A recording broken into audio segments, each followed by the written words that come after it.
Hi everyone, I am Dr. Pappu Shanti, gynecologist in Medicover Hospitals, MBP branch. ఈ రోజు మనం discuss చేసుకునే topic Pap smear. ఏ age group వాళ్ళకి చేస్తాం, ఎంత ఫ్రీక్వెంట్గా చేస్తాం, దీనివల్ల మనకి తెలిసే విషయాలు ఏంటన్నది నేను చెప్తాను.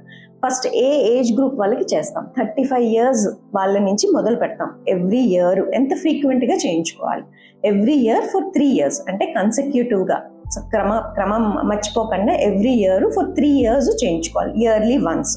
అక్కడి నుంచి ఎవ్రీ 3 yearsకి చేస్తాం. సో ఇది ఎందుకు ఉపయోగపడుతుంది, ఇట్స్ అ స్క్రీనింగ్ టెస్ట్ అంటాం. అంటే ముఖద్వారం దగ్గర క్యాన్సర్ ఏవైనా మార్పులు ఉంటే ఫస్ట్ పికప్ చేసే టెస్ట్ ప్యాప్ స్మియర్ అంటాం. సో ఇది ముఖద్వారం అంటే గర్భసంచికి, ముఖద్వారం అంటే సర్విక్స్ అంటాం. సో ఇక్కడ క్యాన్సర్ మార్పులు ఏవైనా వస్తే ఫస్ట్ పికప్ చేసే టెస్ట్ ప్యాప్ స్మియర్. ఇది ఎలా చేస్తాం, దీన్ని మనం కంగారు పడాల్సిన అవసరం ఏమీ లేదు.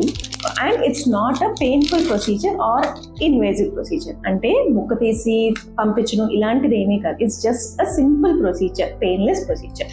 మన గర్భసంచి దగ్గర మనం ఒక స్పెక్యులం పెట్టుకొని ఇది సైటాలజీ బ్రష్ అంటాం. సో దీన్ని లోపలికి పంపించి జస్ట్ స్వీప్ చేస్తాం అంతే. సో దట్ ఆ ముఖద్వారం దగ్గర ఉండే సెల్స్ ని ఇది పికప్ చేస్తుంది.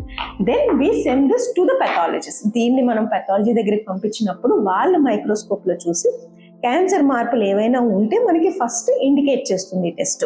This is just a screening test. అంటే మనకి జస్ట్ ఇది తేడాలు ఏమైనా ఉంటే పట్టుకునే టెస్ట్. కానీ నిర్ధారణ టెస్ట్లు అంటే కన్ఫర్మేటరీ టెస్ట్లు పలు ఉంటాయి. సో దాన్ని బట్టే మనం కన్ఫర్మ్ చేసుకుంటాం.